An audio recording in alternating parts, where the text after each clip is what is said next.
8 universités m'ont admis, mais mon père a brûlé les lettres pour que j'aide mon frère. Il ignorait que j'en avais caché une.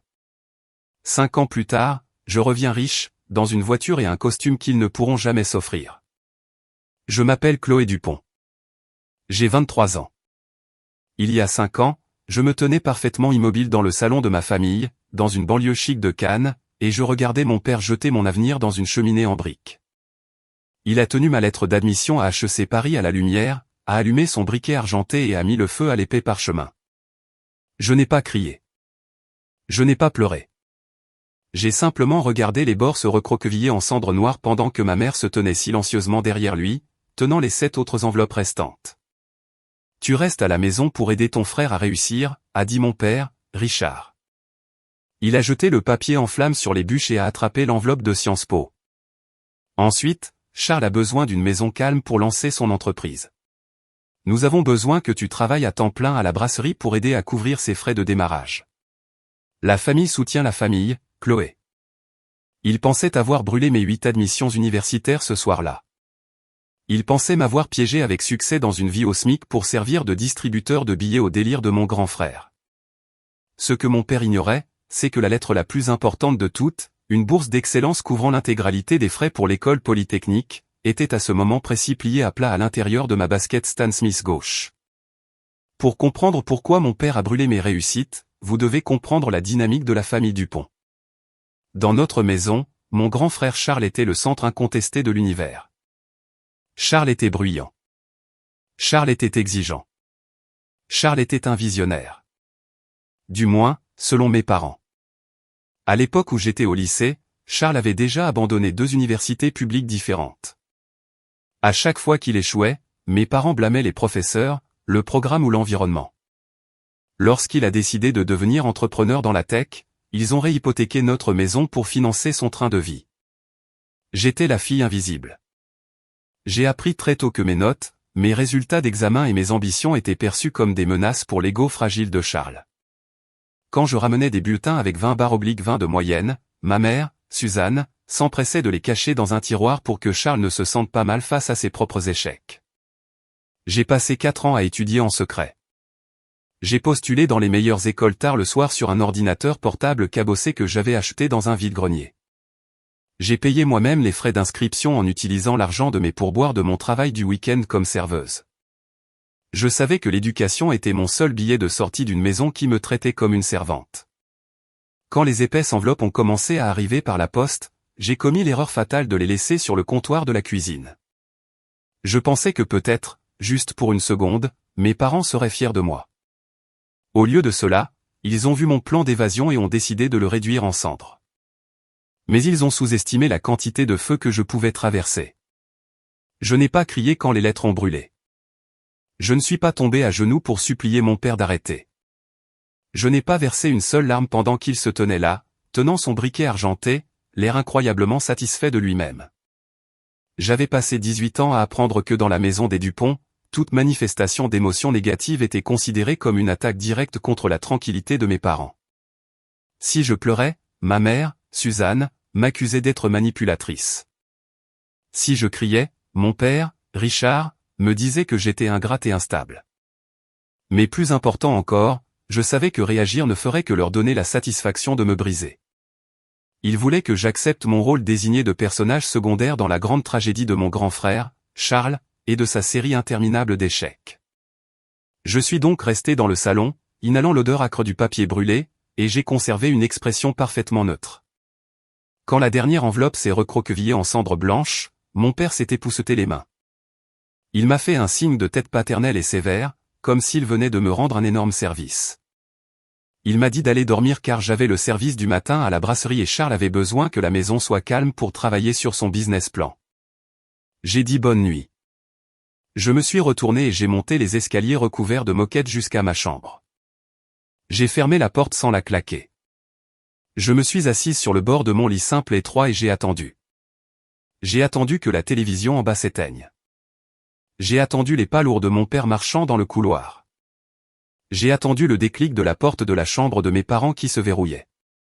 J'ai fixé l'horloge numérique sur ma table de chevet, regardant les chiffres rouges lumineux changer. 22h30, 23h15, minuit, 1h du matin. Je n'ai pas bougé. Mon cœur battait si fort contre mes côtes que je pensais que le son pourrait résonner à travers les cloisons, mais mes mains étaient complètement immobiles. À exactement 2h du matin, je me suis enfin penché et j'ai délaissé ma basket Stan Smith gauche. J'ai glissé mon pied hors de la chaussure et j'ai plongé la main à l'intérieur. Sous la semelle en mousse bon marché, pressée complètement à plat, se trouvait l'épais parchemin de couleur crème de ma lettre d'admission à l'école polytechnique. Je l'ai sorti et j'ai lissé les plis avec mes pouces. Le sceau officiel de l'université brillait dans la faible lumière de ma lampe de bureau. C'était une bourse académique d'excellence. Elle couvrait les frais de scolarité, le logement et incluait une petite allocation de subsistance. C'était un morceau de papier valant 1 million d'euros que j'avais intercepté auprès du facteur 3 jours plus tôt. Je savais que mon père détruisait mon courrier. J'avais remarqué que mes lettres de refus arrivaient, mais que mes admissions manquaient mystérieusement à l'appel. Le jour où la lettre de Polytechnique est arrivée, j'ai rejoint le facteur au bout de l'allée, j'ai fourré l'épaisse enveloppe dans ma chaussure et je suis rentré dans la maison en agissant comme si la boîte aux lettres était vide. En regardant la lettre maintenant, dans l'obscurité silencieuse de ma chambre d'enfant, j'ai ressenti une montée froide, dure et pure d'adrénaline. C'était ma preuve de vie. C'était la preuve irréfutable que je valais plus qu'un salaire au SMIC destiné à la start-up fantaisiste de mon frère. Charles avait 25 ans, vivait dans notre sous-sol et lançait sa 3e entreprise imaginaire. La première était une entreprise de t-shirts personnalisés qui a fait faillite en 6 mois. La deuxième était un podcast lifestyle qui a coûté 10 000 € à mes parents en équipement audio et a généré exactement 0 auditeur. Maintenant, il préparait une application. Il ne savait pas coder. Il ne savait pas construire un modèle financier. Mais mes parents ont quand même réhypothéqué notre maison car Charles était l'enfant prodige et son succès allait valider toute leur existence.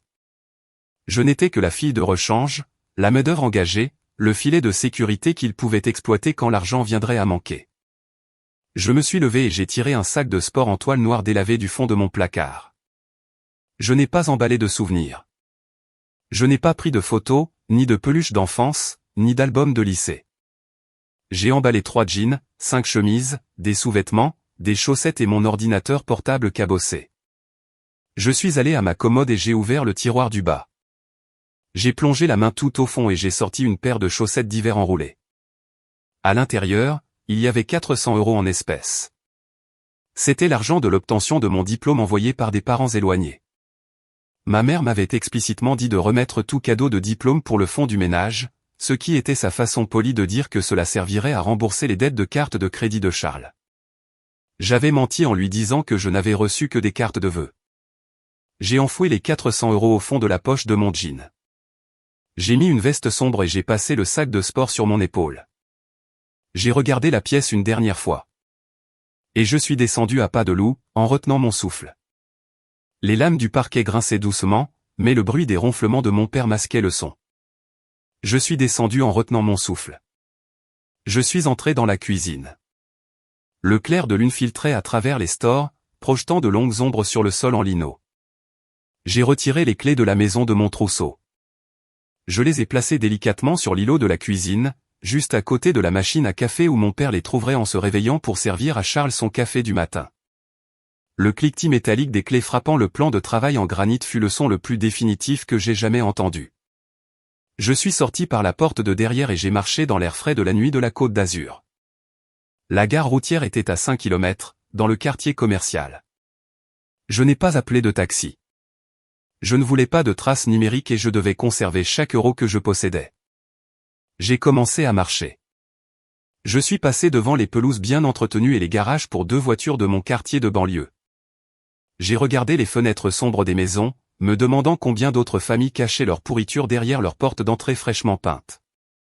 L'effort physique de porter un sac de sport lourd pendant 5 km n'était rien comparé au poids mental que je laissais derrière moi. Chaque pas qui m'éloignait de cette maison me donnait l'impression de me débarrasser d'une couche de plomb lourd. Au moment où j'ai atteint la gare routière, il était presque 4 heures du matin. La station était baignée d'une lumière fluorescente crue et vacillante. Ça sentait le café rassis, le diesel et le désespoir. Je me suis approché du guichet. L'employé m'a regardé avec des yeux complètement indifférents. J'ai demandé le prochain billet aller simple pour Paris. Il a tapé sur son clavier et m'a dit que c'était 95 €. J'ai décollé les billets de ma liasse d'espèces et je les ai glissés sous la paroi de verre. Il m'a tendu un billet en papier et a pointé la porte 4. Le trajet en bus a duré 14 heures angoissantes. J'étais assise près de la fenêtre à l'arrière, regardant la campagne française, la vallée du Rhône et la Bourgogne défiler derrière la vitre sale. Le moteur grondait sous moi, vibrant à travers mes os. Des passagers montaient et descendaient à des arrêts aléatoires. Certaines personnes dormaient. D'autres se disputaient au téléphone. Je suis resté parfaitement éveillé. Je n'ai pas pleuré une seule fois. Pleurer est un luxe réservé aux personnes qui ont un filet de sécurité pour les rattraper quand elles s'effondrent. J'étais en chute libre totale. Si je me brisais, il n'y aurait absolument personne pour ramasser les morceaux. Alors, j'ai concentré mon esprit sur la survie. J'ai visualisé le plan de Paris. J'ai mémorisé les itinéraires de métro que j'avais étudiés. J'ai transformé ma colère en une arme solide, un bouclier que je pourrais porter dans la ville. Mais aucune dose de visualisation ne pouvait me préparer à la réalité de la descente de ce bus à la gare routière de Bercy à Paris. Au moment où les portes automatiques se sont ouvertes, j'ai été frappé par un mur physique de bruit, d'odeur et de vitesse humaine pure. Des milliers de personnes se déplaçaient avec une détermination agressive. Les taxis klaxonnaient à l'extérieur. Les bâtiments dominaient les rues, bloquant le soleil et transformant les avenues en de profonds canyons de béton.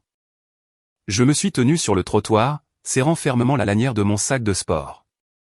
J'ai ressorti ma lettre d'admission pour me rappeler pourquoi j'étais ici. J'avais la bourse. J'avais l'admission. Mais en regardant les petits caractères, la première vague de véritable panique m'a frappé. La bourse couvrait le logement, mais le jour de l'emménagement dans les résidences universitaires n'était prévu que dans 2 semaines. J'étais complètement seul dans la ville la plus chère du pays avec 300 € en poche. Je n'avais pas d'appartement. Je n'avais pas de garant. Je n'avais pas de contact d'urgence.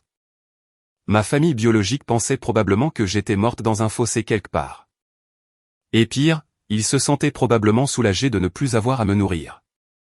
J'ai réalisé très vite que la bataille n'était pas terminée juste parce que j'avais échappé au salon de mon père. En fait, la guerre ne faisait que commencer. Je devais trouver comment survivre les 14 prochains jours dans les rues de Paris sans me faire dévorer toute crue. Et je devais le faire tout en maintenant les notes requises pour conserver ma bouée de sauvetage d'1 million d'euros. J'ai pris une grande inspiration de l'air épais rempli de gaz d'échappement, j'ai jeté mon sac sur mon épaule et j'ai marché droit dans le chaos. Les 14 premiers jours à Paris avant l'ouverture officielle des résidences universitaires furent une masterclass de pur désespoir humain. Je passais mes nuits assise dans une brasserie ouverte 24h24 en banlieue, à Saint-Denis, sirotant une seule tasse de café noir à 2 € jusqu'à ce que la serveuse ait pitié de moi et cesse de me demander de partir. Je dormais par courtes périodes paranoïaques, les bras étroitement enroulés autour de mon sac de sport en toile. Je me lavais le visage et me brossais les dents dans les toilettes publiques de la gare routière. Je mangeais du pain nature et je calculais exactement combien de calories j'avais besoin pour simplement continuer à avancer. J'étais absolument terrifié. Mais sous la terreur se trouvait un noyau métallique brûlant de pure défiance. Je n'allais pas craquer. Si mon père voulait que j'échoue pour que mon frère puisse briller, j'allais m'assurer que ma réussite les aveuglerait tous.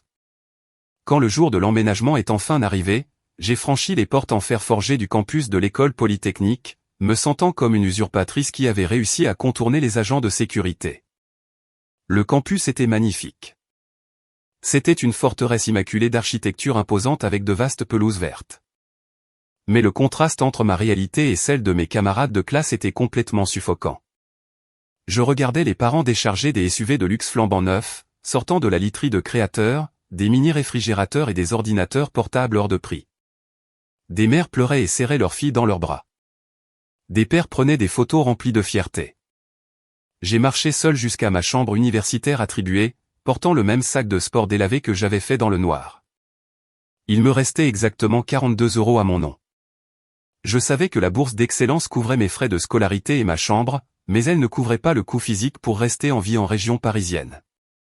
Les manuels scolaires coûtaient des centaines d'euros. La nourriture était brutalement chère.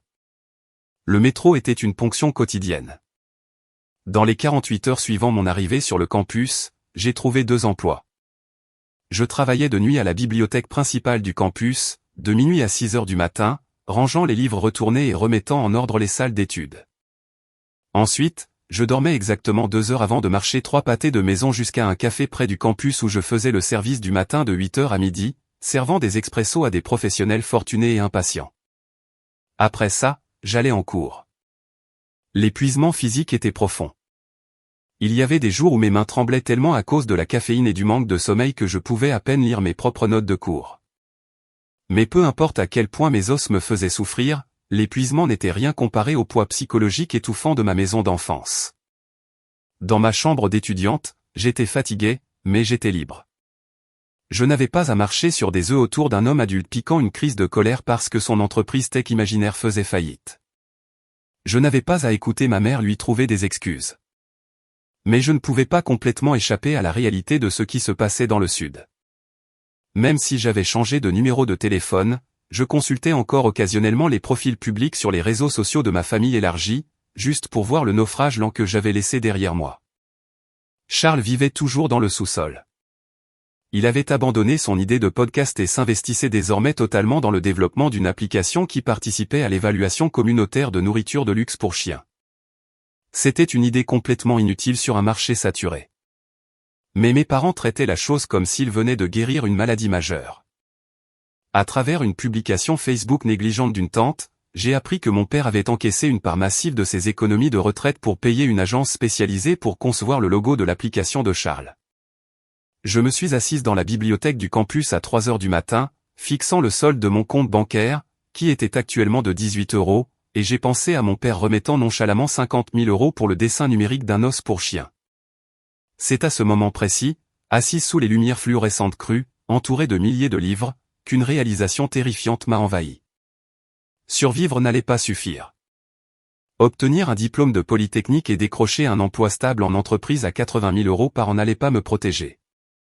Mes parents étaient financièrement irresponsables et profondément liés à la ruine inévitable de mon frère. Lorsqu'ils finiraient par faire complètement faillite, lorsque la banque viendrait saisir leur maison et leur voiture, ils viendraient me chercher. Ils regarderaient mon emploi stable et exigeraient que j'assume mon devoir envers la famille. Ils essaieraient de m'entraîner directement dans le trou noir financier qu'ils avaient créé pour Charles. Si j'étais juste à l'aise, ils me saigneraient à blanc. Je n'avais pas besoin d'être à l'aise. Je devais devenir complètement et définitivement intouchable. J'avais besoin du genre de richesse et de pouvoir qui bâtit des murs si hauts que ma famille ne pourrait même pas en voir le sommet. Le point d'inflexion s'est produit au cours du semestre de printemps de ma 2e année. Je faisais le service du mardi matin au café, essuyant la buse vapeur de la machine à expresso. La boutique était située près d'un grand pôle financier de la Défense et était un endroit prisé des investisseurs en capital risque et des banquiers d'affaires pour tenir des réunions informelles avant de rejoindre leur tour de verre. 2 hommes en costume en laine sur mesure étaient assis au comptoir en attendant leur commande. Ils parlaient fort, se moquant complètement de qui pouvait les entendre. Nous venons de perdre 12 millions d'euros sur cette start-up de logistique, a dit l'homme le plus âgé, se frottant les tempes de frustration. Le dossier d'investissement était impeccable. Le fondateur avait le pédigré, mais le taux de combustion en interne était toxique, et nos modèles prédictifs ont totalement manqué les signaux d'alarme comportementaux de l'équipe dirigeante. L'homme plus jeune a remué son café. J'ai arrêté d'essuyer le comptoir. Mon cœur a frappé contre mes côtes si fort que je l'ai senti dans ma gorge. Évaluation algorithmique des risques, prédiction de l'échec des startups en fonction des décisions financières comportementales. Je savais exactement de quoi il parlait car je l'avais vécu. Depuis 1 an, j'apprenais discrètement à coder dans ma chambre d'étudiante. Cela avait commencé comme un mécanisme d'adaptation. J'essayais de comprendre mathématiquement pourquoi mes parents étaient si aveugles face aux échecs de Charles. J'avais commencé à construire des feuilles de calcul complexes pour suivre la chronologie de ses faillites. J'avais saisi le capital initial qu'il avait reçu, la vitesse à laquelle l'argent partait en fumée, les dépenses de luxe inutiles qu'il privilégiait au détriment du développement réel du produit, et le point d'effondrement inévitable. J'avais transformé la vie entière de mon frère en un ensemble de points de données. Ensuite, j'ai appris le Python et j'ai commencé à construire un algorithme prédictif juste pour voir si un ordinateur pouvait identifier le moment exact où une entreprise était condamnée avant que les humains impliqués ne s'en rendent compte. J'étais essentiellement en train de construire le logiciel back-end exact d'évaluation des risques que ces investisseurs en capital risque recherchaient désespérément. Et j'utilisais mon frère, l'enfant prodige, comme référence absolue pour un échec spectaculaire. J'ai tendu leur café aux hommes et j'ai pratiquement couru jusqu'à ma chambre universitaire dès la fin de mon service. Je n'ai pas dormi pendant les 3 jours suivants. J'ai arrêté d'aller à mes cours optionnels. J'ai vécu d'eau du robinet et de biscuits rassis de la cantine. J'ai ouvert mon ordinateur portable et j'ai commencé à décortiquer mon code, le transformant d'un simple tracker de données en un modèle financier prédictif sophistiqué. J'ai configuré l'algorithme pour analyser des milliers de microtransactions, en les croisant avec les taux de survie de l'industrie. Ce fut un processus d'essai et d'erreur brutal et angoissant, mais guidé par une pure rancune et le besoin désespéré de devenir intouchable, j'ai fini par percer le secret. J'avais un prototype fonctionnel. Il était brut et manquait d'une interface utilisateur soignée, mais les mathématiques fondamentales étaient absolument infaillibles. J'ai passé les données historiques de 50 startups ayant échoué dans mon système et il a prédit correctement leur faillite des mois avant leur dépose officielle avec une précision de 94%. Je détenais le pouvoir de faire économiser des centaines de millions d'euros aux investisseurs en capital risque. Mais avoir un logiciel brillant sur un ordinateur portable cabossé dans une chambre universitaire ne servait à rien si je ne pouvais pas le mettre devant la bonne personne. Je n'avais pas de réseau. Je n'avais pas de famille riche pour me présenter à des business angels. J'étais une serveuse de 20 ans avec des cernes sous les yeux et un compte bancaire frôlant le zéro. J'avais besoin d'un requin. J'avais besoin de quelqu'un d'assez impitoyable pour regarder au-delà de mon âge et voir la valeur brute et indéniable de l'arme que je venais de construire. J'ai commencé à faire des recherches sur les sociétés d'acquisition technologique les plus agressives de Paris. Je cherchais un type spécifique de prédateur et il n'a pas fallu longtemps pour la trouver. Elle s'appelait Vivienne Vasseur. Elle était l'associée directrice d'une société de capital risque spécialisée qui orchestrait des OPA hostiles et des acquisitions technologiques agressives. Les magazines financiers la qualifiaient de brillante, froide et totalement inapprochable. Elle était exactement ce qu'il me fallait. Et comme le destin fait bien les choses, elle devait donner une conférence en tant qu'invitée à l'école polytechnique la semaine suivante. Je savais que je n'aurais pas droit à une introduction polie. Je savais qu'elle ignorerait un email et que ses assistants bloqueraient tout appel téléphonique. J'allais devoir lui tendre une embuscade et j'allais devoir le faire avec le genre d'audace qui ferait s'arrêter un requin de nager. La guerre passait officiellement de l'ombre de ma chambre étudiante aux salles de réunion étincelantes et à enjeux élevés du quartier de la Défense. Je me suis assise au tout dernier rang de l'amphithéâtre de l'université, mon ordinateur portable cabossé posé sur les genoux. Vivienne Vasseur n'est pas simplement montée sur scène. Elle en a pris le contrôle. Elle portait un tailleur Saint-Laurent parfaitement coupé et son expression était totalement dénuée de chaleur. Elle était l'associée directrice de Vasseur Capital, une société d'investissement connue pour exécuter les acquisitions technologiques les plus agressives du quartier des affaires. Pendant l'heure qui a suivi, je l'ai regardé démanteler absolument les modèles économiques de 3 étudiants en master différents. Elle n'a pas élevé la voix. Elle a simplement posé des questions pointues et chirurgicales qui ont exposé chaque faille de leur projection financière jusqu'à ce que les étudiants balbutient. Elle possédait une brillance analytique terrifiante. En la regardant, j'ai compris quel était exactement le genre de prédateur dont j'avais besoin pour reconnaître mon travail. Quand la conférence s'est terminée, un essaim d'étudiants en finance ambitieux s'est précipité vers la scène, espérant lui remettre leur CV. Je ne les ai pas rejoints. Je savais qu'une femme comme Vivienne Vasseur jetait les CV non sollicités directement à la poubelle. Au lieu de cela, je me suis glissé par les portes arrière de l'auditorium et j'ai couru dans le couloir en direction des ascenseurs VIP privés. Je savais, pour avoir fait des recherches sur sa société, que l'efficacité était sa religion principale. Elle n'attendrait pas dans le hall bondé. Je me suis tenu à côté des portes en acier brossé de l'ascenseur privé et j'ai attendu. Mon cœur battait à un rythme frénétique contre mes côtes. Si la sécurité du campus me surprenait en train de tendre une embuscade à une milliardaire donatrice de l'université, je pouvais perdre ma bourse et être renvoyé. Mais jouer la carte de la sécurité ne m'avait jamais protégé dans la maison de mon père, et ça n'allait pas me protéger ici. 2 minutes plus tard, Vivienne a tourné au coin, flanquée d'un assistant de direction silencieux. Elle ne m'a même pas regardé en entrant dans l'ascenseur. Son assistant a tendu le bras pour bloquer la porte, mais j'ai bougé plus vite. Je suis passé juste devant son bras et je me suis glissé à l'intérieur de la cabine au moment où les portes se refermaient. L'assistant a immédiatement tendu la main vers le bouton d'appel de la sécurité, mais Vivienne a levé une seule main manucurée, l'arrêtant. Elle m'a regardé avec des yeux froids et sombres. Elle n'avait pas l'air amusée. Elle ressemblait à un requin, calculant si je valais la peine d'être mordu. Vous avez exactement le temps qu'il faut à cet ascenseur pour atteindre le rez-de-chaussée, a-t-elle dit. Sa voix était plate et parfaitement calme. Dites-moi pourquoi vous venez de risquer que la sécurité du campus vous traîne hors de ma vue. Je n'ai pas hésité. Je l'ai regardé droit dans les yeux et j'ai parlé avec une conviction totale. Vous venez de dire à une salle pleine d'étudiants que votre entreprise a perdu 12 millions d'euros le trimestre dernier parce que vos modèles d'évaluation des risques traditionnels n'ont pas réussi à prédire l'instabilité émotionnelle d'un fondateur. J'ai passé la dernière année à construire un logiciel prédictif back-end qui signale les indicateurs comportementaux exacts de l'échec d'une start-up avant que l'argent ne brûle. Il analyse les dépenses d'ego, les restructurations impulsives et les retraits de salaires disproportionnés, et il les croise avec les taux de survie de base. J'ai passé les données historiques de 50 entreprises en faillite dans mon système. Il a prédit leur dépôt de bilan avec une précision de 94% des mois avant que les humains impliqués ne se rendent compte qu'ils étaient condamnés.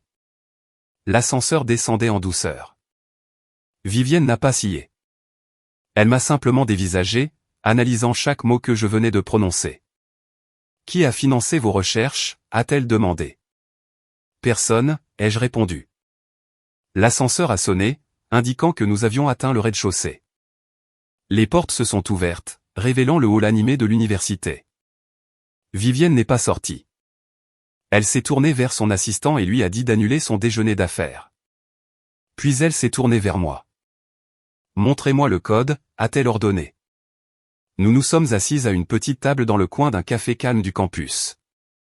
J'ai ouvert mon ordinateur bon marché et je l'ai guidé à travers l'algorithme. Je lui ai montré les points de données, les déclencheurs comportementaux et la chronologie prédictive.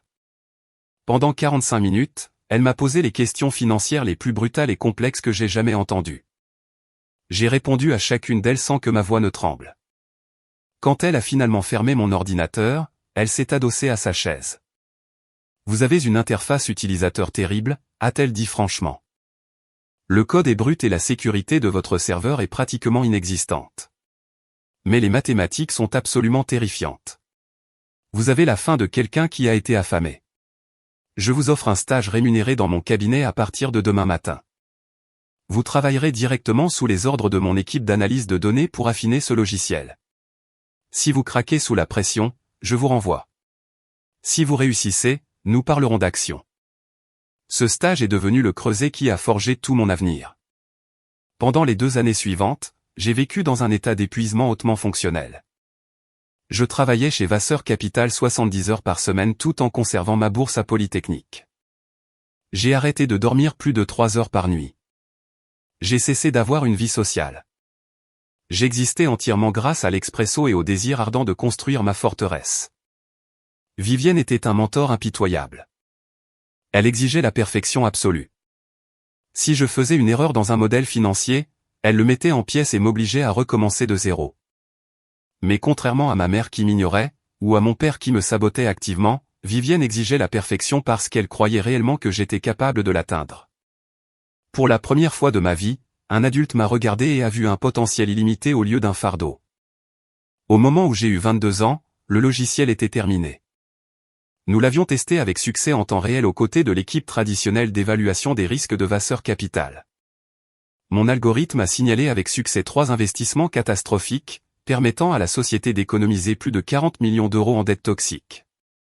J'étais assise dans l'immense bureau d'angle de Vivienne avec vue sur les toits de Paris quand elle a fait glisser un lourd document juridique sur son bureau en verre. C'était une lettre d'intention. Vasseur Capital proposait de financer la création de mon entreprise de logiciels avec 2 millions d'euros de fonds initiaux.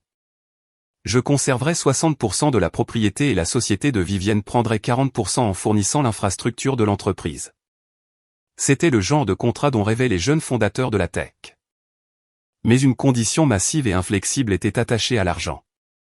Vous ne pouvez pas diriger une entreprise de technologie financière de plusieurs millions d'euros entre vos cours d'université, a dit Vivienne en se servant un verre d'eau pétillante.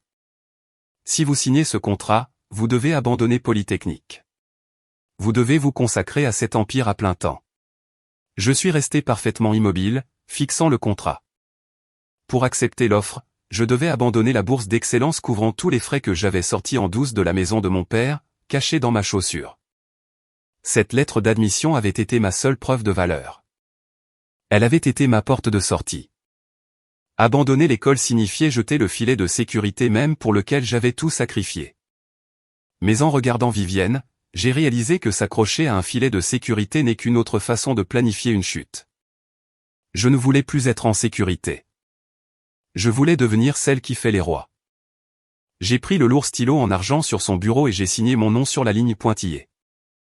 Abandonner l'une des écoles les plus prestigieuses de France pour devenir la PDG de ma propre entreprise d'analyse prédictive a été la décision la plus terrifiante et la plus exaltante de ma vie. Avec le soutien agressif de Vivienne et mon algorithme infaillible, notre entreprise a explosé.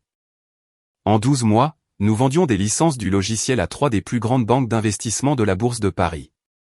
Les chiffres d'affaires étaient vertigineux.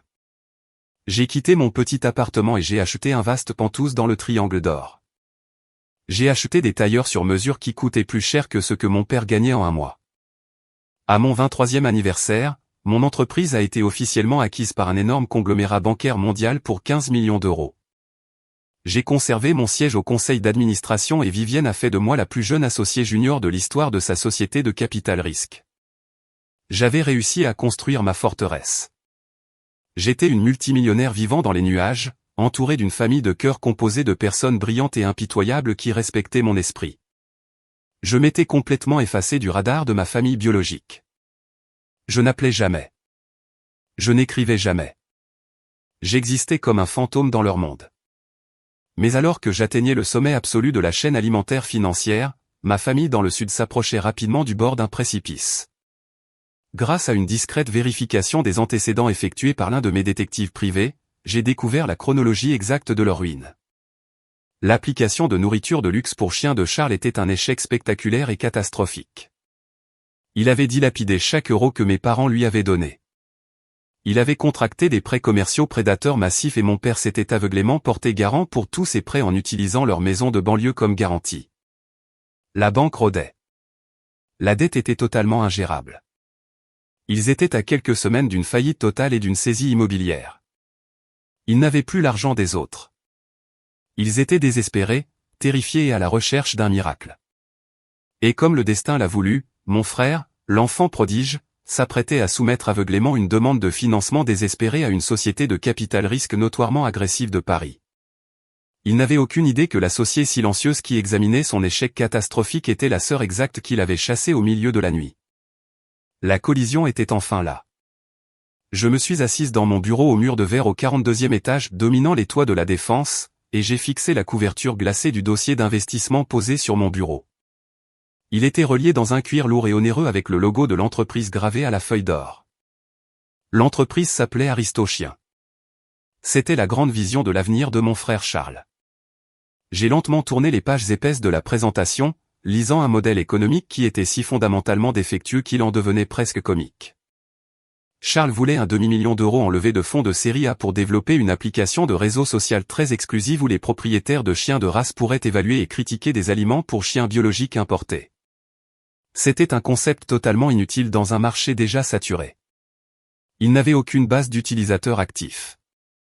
Il n'avait aucune technologie exclusive. Il n'avait absolument rien d'autre qu'une série de mots à la mode imprimés sur du papier cartonné de qualité supérieure. Mais sa stratégie marketing ne m'intéressait pas. J'ai feuilleté directement jusqu'à l'annexe des divulgations financières à la fin du classeur. Dans le monde du capital risque, le pitch deck est le fantasme, mais les divulgations financières sont la réalité brutale. J'ai fait glisser mon doigt sur les colonnes de chiffres et j'ai senti un œuf froid et tranchant se former dans mon estomac. Charles avait déjà englouti 300 000 euros de capital d'amorçage initial. Selon son propre registre, il avait dépensé des sommes exorbitantes pour la location de bureaux de luxe, des déjeuners traiteurs pour ses 3 employés et un consultant en relations publiques dédié. Il n'avait pratiquement rien dépensé pour le développement de logiciels. Mais le taux d'épuisement des liquidités n'était pas la partie la plus choquante. La révélation véritablement terrifiante était enfouie dans la section des passifs détaillance et dettes garanties. Charles avait contracté un prêt commercial massif à haut rendement auprès d'un prêteur prédateur pour maintenir l'entreprise à flot au cours des 6 derniers mois. Parce que son entreprise n'avait aucun actif et aucun revenu, le prêteur exigeait une garantie physique. J'ai fixé l'adresse indiquée sur le contrat de prêt notarié. C'était l'adresse exacte de ma maison d'enfance dans la banlieue chic de Cannes. Mon père, Richard, avait signé en tant que garant principal. Ma mère, Suzanne, était co-signataire. Ils avaient littéralement parié le toit au-dessus de leur tête, la maison où j'avais grandi, la maison où mon père avait brûlé mes lettres d'admission à l'université, sur une application de nourriture pour chiens. Je me suis adossé à mon fauteuil de bureau ergonomique et j'ai pensé à la maladie psychologique pure du favoritisme de mes parents. Pourquoi un homme d'âge moyen approchant de la retraite mettrait-il en jeu tout son filet de sécurité physique sur un fils ayant un historique documenté d'échecs totaux? Parce que dans les banlieues aisées, l'illusion du succès est souvent plus importante que la réalité de la stabilité. Avoir un fils entrepreneur, PDG d'une start-up technologique, sonne de manière incroyablement prestigieuse au country club du quartier. Ça sonne beaucoup mieux que d'admettre que votre fils de 25 ans ne peut pas conserver un emploi de base pour débutants et vit dans votre sous-sol. Mes parents ont adhéré au délire de Charles car admettre qu'il était un échec catastrophique revenait à admettre que leur stratégie d'éducation était fondamentalement défectueuse. Ils avaient construit toute leur identité autour de son succès imminent. S'il échouait, ils échouaient. Alors, ils ont doublé la mise. Ils ont risqué leur maison pour protéger leur fierté. Vivienne Vasseur est entrée dans mon bureau sans frapper. Elle portait un tailleur anthracite élégant et tenait sa propre copie du dossier de Charles. Elle l'a laissé tomber sur mon bureau en verre avec un bruit sourd. J'ai déjà vu des lettres de suicide financier, a-t-elle dit en croisant les bras. Mais celle-ci est particulièrement créative. As-tu passé ces projections dans ton logiciel prédictif? J'ai levé les yeux vers mon mentor. Je n'ai même pas eu besoin de l'algorithme pour celle-là, ai-je répondu en gardant une voix parfaitement neutre. L'entreprise est complètement insolvable. Selon les termes de son prêt garanti, s'il n'obtient pas 500 000 € de financement en fonds propres d'ici le dernier vendredi de ce mois, il déclenche un défaut de paiement pur et simple. Le prêteur commercial engagera une procédure de saisie immédiate sur les propriétés en garantie. Vivienne a hoché la tête lentement, ses yeux sombres calculant la trajectoire exacte de la ruine. La garantie est une propriété résidentielle en région Provence-Alpes-Côte d'Azur, a-t-elle noté. Tu connais ces gens, Chloé? J'ai baissé les yeux vers la signature de mon père sur le document de prêt. L'encre était agressive et fortement inclinée, tout comme sa personnalité. Oui, je les connais, ai-je dit doucement. Le PDG est mon grand frère. Les garants, qui sont sur le point de perdre leur maison, sont mes parents. Vivienne n'a pas eu le souffle coupé. Elle ne m'a pas offert de pitié. Elle était un requin et elle savait que j'en devenais un aussi. Elle a simplement haussé un seul sourcil parfaitement arqué. Je vois, a-t-elle dit. Cela explique pourquoi l'architecture financière de ce désastre semble si familière à tes modèles de base. Veux-tu que je demande à mon assistant d'envoyer l'email de refus standard? Nous pouvons décliner poliment l'investissement et laisser la banque prendre leur maison. Ce serait une exécution très discrète et très propre. J'ai regardé par les immenses baies vitrées les immenses canyons de béton de Paris. Une exécution discrète et propre était exactement ce qu'il méritait. J'aurais pu autoriser l'email de refus sur le champ. J'aurais pu laisser le système bancaire automatisé détruire leur vie pendant que je sirotais un café glacé dans mon Penthouse. Mais un email est invisible. Un email permet au destinataire de créer sa propre narration. Si j'envoyais un email de refus, mon père trouverait un moyen de blâmer l'industrie du capital risque. Il dirait à ses amis du country club que les élites parisiennes ne comprenaient tout simplement pas la vision brillante de son fils. Il n'assumerait jamais la responsabilité de l'incendie qu'il avait allumé. J'ai repensé à la nuit où j'ai quitté le Sud. J'ai repensé à ma présence dans le salon, inhalant l'odeur du papier brûlé, regardant ma lettre d'admission à HEC se transformer en cendres. Mon père m'avait regardé droit dans les yeux et m'avait dit que j'étais obligé de sacrifier mon avenir pour que mon frère puisse réussir. J'ai réalisé à ce moment-là qu'une exécution discrète ne suffirait pas. J'avais besoin que mon père me regarde dans les yeux quand ses illusions voleraient en éclats. J'avais besoin qu'il sache exactement qui tenait le marteau. Non, ai-je dit en me tournant vers Vivienne. N'envoie pas l'email de refus. Approuve-les pour le prochain tour. Je veux que tu invites le PDG et son équipe dirigeante à une réunion de présentation en personne ici, à notre siège. Vivienne a penché la tête, étudiant mon visage avec un mélange de curiosité professionnelle et de profond amusement. Tu veux les faire venir dans le bâtiment, a-t-elle demandé. Tu veux t'asseoir à une table de conférence et écouter ton frère présenter une application de nourriture pour chiens pendant que tes parents regardent? Ils ne présenteront pas leur projet au conseil d'administration général, ai-je expliqué, mon esprit construisant rapidement le piège. Quand ton assistant enverra l'invitation, dis-leur qu'ils ont contourné le processus d'examen standard. Dis-leur que leur pitch a été sélectionné pour une présentation exclusive à l'associé silencieux de la firme. Ils penseront avoir touché le gros lot. Ils penseront qu'un business angel milliardaire veut leur faire un chèque en blanc. Ils dépenseront leurs tout derniers euros pour s'envoler vers Paris et réserver une chambre d'hôtel de luxe parce qu'ils croiront avoir enfin gagné. Vivienne a souri. C'était le sourire froid et terrifiant qu'elle n'utilisait que juste avant de détruire une entreprise rivale lors d'un rachat d'entreprise. Tu vas les laisser marcher jusqu'à l'abattoir avant d'allumer la lumière, a-t-elle dit. Exactement, ai-je répondu. La réunion a été fixée au mardi suivant à 10 heures du matin. Pendant les 5 jours qui ont suivi, j'ai méticuleusement préparé l'embuscade. Je ne me suis pas contenté de lire le dossier d'investissement de Charles. J'en ai fait une arme. J'ai passé chaque transaction du grand livre de son entreprise dans mon logiciel d'analyse prédictive. L'algorithme a mis en pièces son modèle économique.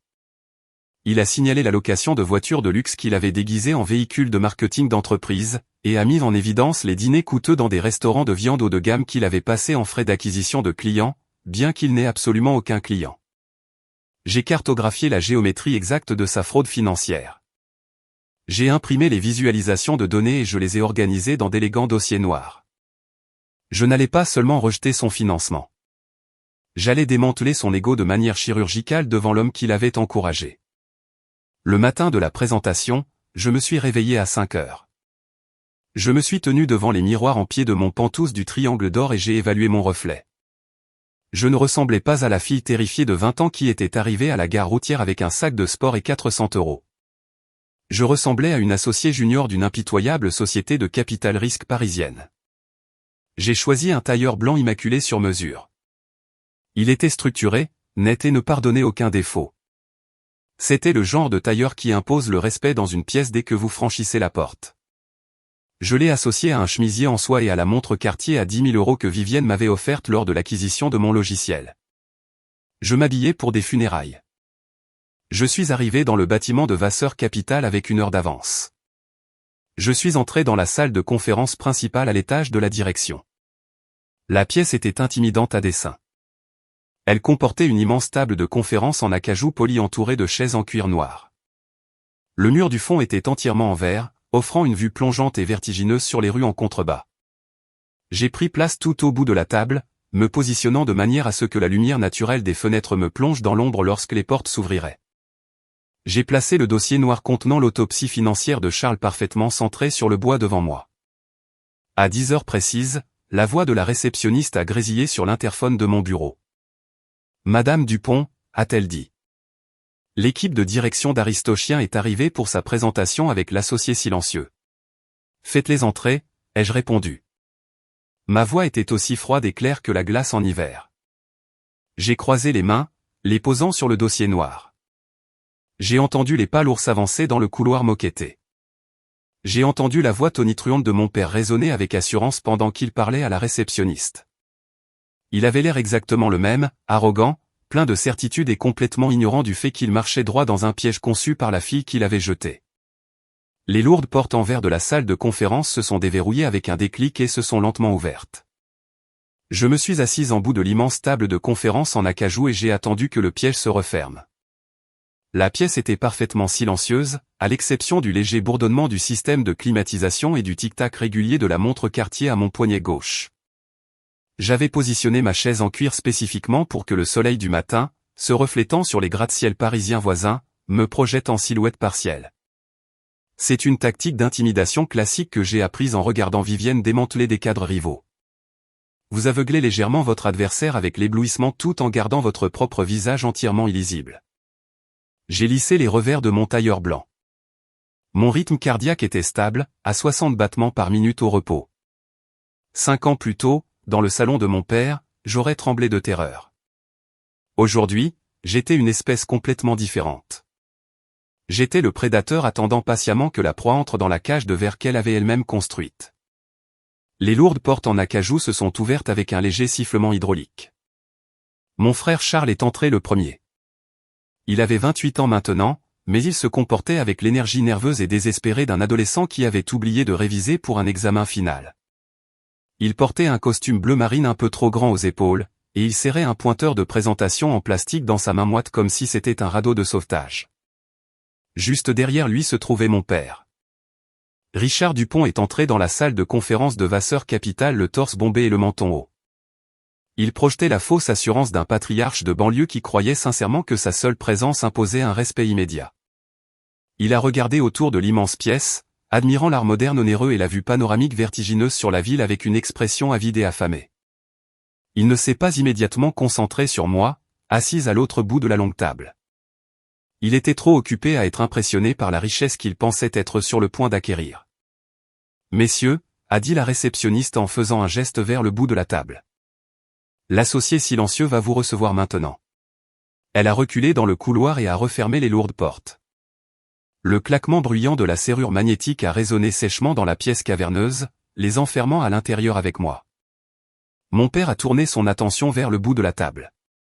Il a affiché un grand sourire commercial de façade et a fait 3 pas confiants en avant. « Merci beaucoup d'avoir pris le temps de nous recevoir », a-t-il tonné. Sa voix a rebondi sur les murs de verre, remplissant l'espace silencieux d'une autorité usurpée. Nous représentons Aristochien, et nous sommes incroyablement ravis de partager notre vision révolutionnaire avec vous aujourd'hui. Il a tendu sa main droite, se préparant à une poignée de main professionnelle ferme pour sceller son accord imaginaire. Puis la lumière du soleil a tourné et a illuminé mon visage. Mon père s'est arrêté de marcher. Sa main tendue s'est figée en l'air. Le sourire de façade a littéralement glissé de son visage, laissant place à un masque de choc pur et absolu. Ses yeux se sont écarquillés d'une manière impossible. Il a cligné des yeux rapidement, comme si son cerveau rejetait violemment les informations optiques que ses yeux lui envoyaient. Il a ouvert la bouche, mais aucun son n'en est sorti.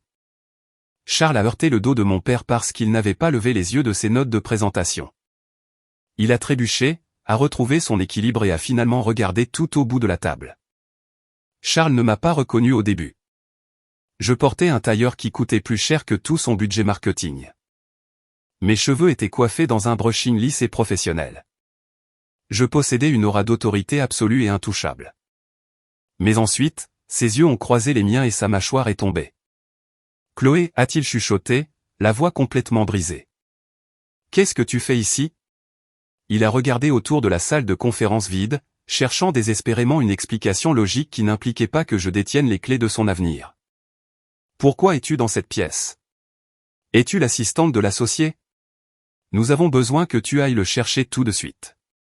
Nous avons une présentation massive et nous ne pouvons pas perdre de temps. Je ne me suis pas levé. Je n'ai pas tendu la main. J'ai simplement posé mes coudes sur l'acajou poli et j'ai joint mes doigts en pointe. Je les ai fixés avec des yeux aussi froids qu'un océan en hiver. Je ne suis pas l'assistante, Charles, ai-je dit. Ma voix était calme, posée et absolument terrifiante. Je suis l'associé junior de ce cabinet. Je suis l'investisseur silencieux qui a demandé cette réunion spécifique et vos finances sont une vaste blague. Asseyez-vous, tous les deux. Parlons de votre dette catastrophique. Mon père a laissé échapper un étrange bruit d'étranglement. Il a reculé en titubant et s'est laissé tomber lourdement dans l'une des chaises en cuir noir, comme si les os de ses jambes s'étaient soudainement dissous. Charles est resté debout, figé sur place, tenant son pointeur en plastique comme un bouclier. « Assieds-toi, Charles » ai-je ordonné, ma voix baissant d'une octave entière. Il a tressailli et s'est effondré sur la chaise à côté de mon père. J'ai ouvert l'élégant dossier noir posé sur la table devant moi. Je ne leur ai pas demandé de commencer leur présentation. Je ne les ai pas laissés parler. J'ai simplement commencé à lire leur autopsie financière à haute voix, disséquant leur échec ligne par ligne sanglante. Vous demandez 500 000 € de financement en actions de série A pour une application de réseau social pour chiens de race, ai-je dit, regardant directement mon père. Mais selon votre propre grand livre, vous avez 0 utilisateur actif. Vous avez 0 code propriétaire. Ce que vous avez, c'est un véhicule de luxe en location, 3 abonnements coûteux à des country clubs passés en frais de prospection, et un prêt commercial prédateur avec une date de défaut de paiement ferme fixée à ce vendredi. J'ai tourné une page, tapotant mon stylo Cartier contre une colonne de chiffres surlignés. Vous avez englouti 300 000 € de capital initial sans écrire une seule ligne de code logiciel viable. Vous avez payé 40 000 € à un consultant en images de marque pour concevoir un logo, mais vous avez dépensé absolument 0 € pour un architecte serveur. Ce n'est pas une start-up technologique, messieurs. C'est une fraude financière hautement désorganisée, conçue pour subventionner un style de vie de luxe que vous ne pouvez pas vous permettre. Mon père a finalement retrouvé sa voix. C'était la même voix autoritaire et exigeante qu'il avait utilisée la nuit où il avait brûlé mes admissions à l'université dans la cheminée. C'était la voix d'un homme essayant désespérément de reprendre le contrôle d'une histoire qui lui avait déjà glissé entre les doigts. « Écoute-moi bien, Chloé », a-t-il dit en se penchant en avant et en pointant un doigt épais et tremblant vers moi. « Je ne sais pas à quel jeu tu joues ni comment tu t'es arnaqué une place dans cette chaise de luxe. Mais tu vas montrer un peu de respect à ton frère. Nous sommes venus ici pour un financement, et tu dois ton soutien à cette famille. Tu as toujours été égoïste et jalouse de Charles. Maintenant, tu vas autoriser cet investissement ou je vais sortir de cette pièce, parler à ton patron et te faire virer sur le champ. » J'ai regardé son doigt pointé. Je n'ai absolument rien ressenti. Ni peur, ni intimidation, juste une pitié clinique et froide pour un homme qui ne réalisait pas qu'il était déjà mort. J'ai levé une seule main manucurée, le réduisant au silence instantanément. « Ce n'est pas ton salon, Richard, » ai-je dit froidement. « C'est ma salle de conférence. Tu ne donnes pas d'ordre ici. Tu ne fixes pas les règles. Tu n'as pas le droit de piquer une crise quand la réalité refuse de se plier à tes illusions. Tu es assis dans un bâtiment que je contribue à contrôler, à demander de l'argent que je gère personnellement, et tu supplies parce que tu es un échec financier spectaculaire. » J'ai fermé le dossier noir avec un claquement sec et violent qui les a fait sursauter tous les deux sur leur chaise. Tu t'es porté garant d'un prêt commercial toxique à haut rendement en utilisant ta maison de banlieue comme garantie pour financer une application pour nourriture pour chiens, ai-je continué. Quand tu déclencheras le défaut de paiement vendredi, le prêteur commercial va prendre ta maison. Ils prendront tes voitures. Ils liquideront tes comptes retraite. Tu es entièrement et complètement en faillite. Tu as brûlé mon avenir pour le garder au chaud, et maintenant vous allez tous les deux mourir de froid. La réalité absolue de mes paroles a finalement percé l'épaisse muraille d'arrogance de mon père. La fausse assurance s'est complètement vidée de lui, laissant derrière elle un vieil homme terrifié. Il a regardé le dossier fermé sur la table, puis a levé vers moi des yeux larmoyants et désespérés. « Chloé, je t'en prie », a-t-il supplié, sa voix soudain aiguë et fluette. « Tu ne peux pas nous faire ça. Tu ne peux pas nous laisser perdre la maison. Nous sommes ta famille. Nous t'avons élevé. Tu dois aider ton frère. Il a juste besoin d'un peu plus de temps pour faire fonctionner tout ça. Nous te rembourserons. Je te promets que nous te rembourserons. » Charles pleurait ouvertement maintenant, s'essuyant le nez avec le dos de la manche de son costume bon marché. Il ressemblait à un petit enfant qui venait de faire tomber sa glace sur le trottoir. Je me suis levé de ma chaise, boutonnant la veste de mon tailleur blanc. « Je n'ai à faire absolument rien, » ai-je dit, les regardant de haut depuis le bout de la table. « Il y a 5 ans, tu m'as jeté parce que tu pensais que j'étais un fardeau. Tu as brûlé mes lettres d'admission parce que tu voulais m'utiliser comme distributeur de billets pour subventionner son échec. Eh bien, je viens d'auditer son succès. Il ne vaut absolument rien. Votre demande de financement est officiellement refusée. Vous pouvez trouver la sortie de mon bâtiment tout seul. » Je leur ai tourné le dos et je suis sorti de la salle de conférence, laissant mon père et mon frère complètement paralysés dans le silence étouffant de leur propre ruine. Mais refuser officiellement leur financement et laisser une banque commerciale anonyme les expulser était beaucoup trop clément. Une saisie bancaire anonyme permettrait à mon père de jouer les victimes. Il blâmerait l'économie. Il blâmerait le système financier impitoyable. Il devait comprendre le coût exact et spécifique de ce qu'il m'avait fait. Je suis allé directement dans mon bureau privé, j'ai décroché le téléphone sur mon bureau et j'ai composé la ligne directe du gestionnaire de patrimoine personnel de Vivienne. Je lui ai donné l'ordre de contacter immédiatement le prêteur commercial qui détenait la créance garantie sur la maison de mes parents. Je lui ai dit de racheter la totalité de la dette en utilisant une société écran que je contrôlais personnellement. Je n'allais pas laisser une banque sans visage prendre leur maison. J'allais le faire moi-même. 2 jours plus tard, j'ai fait un petit sac de voyage et j'ai réservé un vol en première classe pour l'aéroport de Nice. Je retournais dans le sud, et j'apportais le feu avec moi. J'avais regardé mon père et mon frère trébucher hors de la salle de conférence comme deux hommes venant de survivre à un violent accident de voiture, pour réaliser qu'ils étaient encore en train de se vider de leur sang. Ils ne m'ont pas dit un mot de plus. Ils n'ont pas crié, menacé ou exigé le respect comme ils le faisaient quand je vivais sous leur toit. Le poids suffocant de ma richesse et la réalité absolue de leur faillite leur avaient coupé le souffle. Les lourdes portes en acajou s'étaient refermées derrière eux, les scellant hors de ma forteresse et les renvoyant dans les rues impitoyables de Paris. J'étais resté assis au bout de la table de conférence pendant un long moment, parfaitement immobile, écoutant le bourdonnement du système de climatisation. Je venais de refuser formellement leur financement et de garantir l'effondrement de l'empire technologique imaginaire de mon frère. Mais en regardant l'élégant dossier noir contenant leur ruine financière, je savais que laisser simplement une banque commerciale anonyme prendre leur maison n'allait pas m'apporter la conclusion que j'exigeais. Une saisie immobilière par une banque commerciale est un processus bureaucratique lent. Elle implique des lettres automatisées, des agents de recouvrement insensibles et une expulsion légale stérile. Cela donne aux personnes désespérées comme mon père l'opportunité de se dépeindre comme les victimes tragiques d'un système financier défaillant. Il passerait le reste de sa vie assis dans des bars à dire à quiconque voulait l'entendre que les banques avaient détruit l'avenir de son brillant fils. Je n'allais pas lui accorder ce confort. Je n'allais pas le laisser blâmer l'économie ou la nature impitoyable du capital-risque. J'avais besoin qu'il sache avec une certitude absolue et terrifiante que l'architecte de sa destruction était la fille exacte qu'il avait jetée. J'ai décroché le téléphone sur la table de conférence et j'ai composé la ligne directe du gestionnaire de patrimoine senior chez Vasseur Capital. Quand il a répondu, je lui ai donné une série d'instructions très précises. Je lui ai dit de contacter le prêteur commercial prédateur qui détenait la créance garantie sur la maison de banlieue de mes parents dans le sud. Dans le système financier, la dette commerciale toxique est achetée et vendue sur le marché secondaire tous les jours. Lorsqu'un emprunteur est à quelques semaines d'un défaut de paiement ferme, les prêteurs sont souvent ravis de vendre le papier à une société de capital investissement juste pour retirer le passif de leur livre. J'ai ordonné à mon gestionnaire de patrimoine d'acheter l'intégralité du portefeuille de dette de ma famille en utilisant une société holding opaque que je contrôlais totalement. Je me fichais de la prime exigée par la banque. J'avais des millions d'euros en capitaux liquides et j'étais sur le point de l'utiliser pour acheter le toit physique au-dessus de la tête de mes bourreaux. La transaction a pris moins de 48 heures pour être validée. Le jeudi après-midi, l'encre numérique était sèche. La banque commerciale avait transféré l'acte de fiducie et les contrats de prêt à ma société holding. Je n'étais plus seulement la sœur qu'ils avaient écartée. J'étais légalement leur banque. Je détenais le pouvoir absolu et unilatéral de lancer une procédure de saisie immédiate à la seconde où il manquerait leur délai final.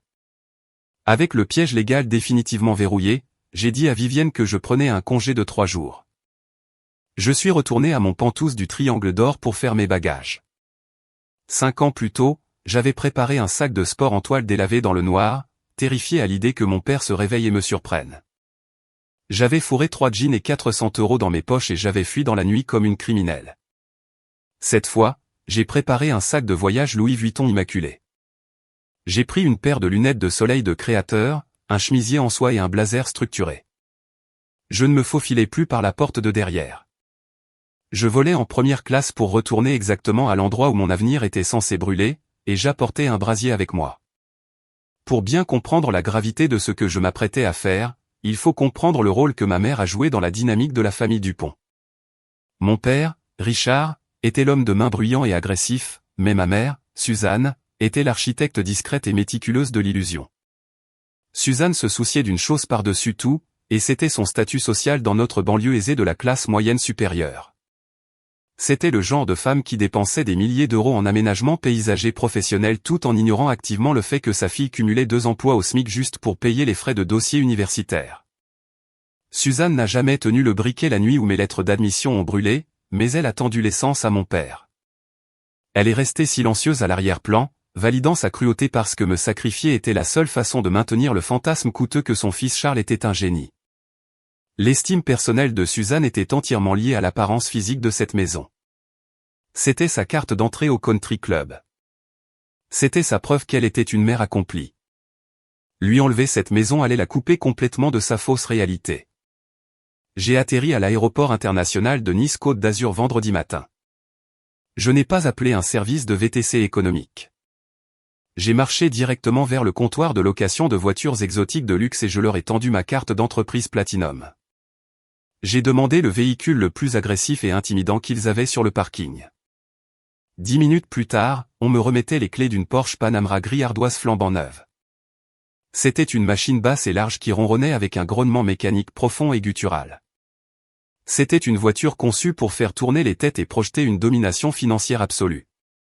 C'était une voiture dont mon père avait rêvé toute sa vie mais qu'il n'avait jamais pu s'offrir parce qu'il était trop occupé à financer les échecs de mon frère. J'ai pris l'autoroute et j'ai roulé vers la banlieue. Le paysage physique de mon enfance défilait derrière les vitres teintées. Je suis passé devant la brasserie où j'avais l'habitude d'enchaîner les doubles services en sentant la graisse et le café bon marché. Je suis passé devant la bibliothèque municipale où je me cachais de ma famille pour étudier pour mes examens de fin d'année. Chaque coin de rue renfermait un souvenir d'épuisement et d'anxiété.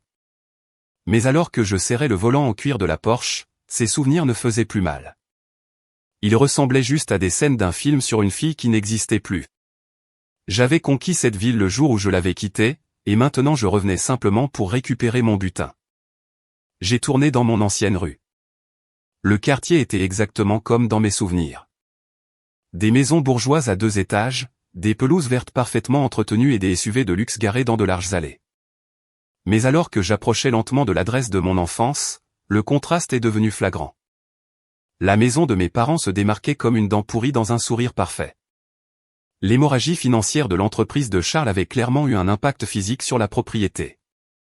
La peinture blanche sur le revêtement en bois s'écaillait en larges bandes disgracieuses. Les gouttières s'affaissaient. La pelouse de devant, autrefois immaculée, était envahie par les mauvaises herbes et parsemée de taches brunes. Ils avaient complètement manqué d'argent pour maintenir l'illusion. J'ai garé la Porsche gris ardoise directement dans l'allée. Je ne me suis pas garé dans la rue. J'ai roulé droit sur leur béton, revendiquant l'espace avec le ralenti bruyant et palpitant du moteur de la voiture de sport. Ma mère, Suzanne, se tenait dans le jardin de devant, près des marches du Porsche. Elle tenait un tuyau d'arrosage en plastique vert, arrosant de manière apathique une rangée d'hortensias bruns complètement morts. Elle portait un chemisier à fleurs délavées, et ses cheveux semblaient négligés, un changement radical par rapport à la femme mondaine du country club que j'avais connue. Le stress de la faillite imminente l'avait fait vieillir de 10 ans en 5 ans. Lorsqu'elle a entendu le grognement agressif du moteur de la Porsche, elle a cessé d'arroser. Elle est restée parfaitement immobile, fixant la machine à 100 000 € garée dans son allée délabrée. Elle pensait probablement que c'était un cadre de banque ou un agent de recouvrement de luxe venant finaliser la ruine de sa famille. Elle avait l'air terrifiée, reculant vers les marches en bois du Porsche comme si elle essayait de se cacher derrière les buissons morts. J'ai coupé le moteur. Le silence soudain dans le quartier résidentiel était lourd et électrique. J'ai ouvert la lourde porte côté conducteur et j'ai posé le pied sur le béton. Je portais un pantalon ajusté beige immaculé, un chemisier en soie crème et la montre Cartier à 10 000 € brillait à mon poignet. J'ai remonté mes lunettes de soleil de créateur, les reposant parfaitement sur le dessus de mes cheveux lisses. J'ai fermé la porte de la voiture avec un bruit sourd et onéreux et je me suis tourné pour faire face à la femme qui avait regardé ma lettre d'admission à HEC se transformer en cendre sans dire un seul mot. Suzanne m'a dévisagé. Ses yeux ont fait l'aller-retour entre le capot poli de la Porsche, mes vêtements de créateur et se sont finalement posés sur mon visage. Le cerveau humain est un mécanisme fascinant lorsqu'il est confronté à des informations impossibles. Il essaie activement de rejeter les données visuelles qu'il reçoit. Suzanne a plissé les yeux et sa bouche s'est légèrement ouverte alors que son esprit luttait pour réconcilier la prédatrice riche et puissante qui se tenait dans son allée avec la fille invisible, bouc émissaire, qu'elle avait rejetée il y a 5 ans. Elle a fait un pas tremblant vers la Porsche. J'ai pu voir le moment exact où les rouages de son esprit sont passés d'une terreur absolue à une étincelle soudaine, désespérée et terrifiante d'espoir.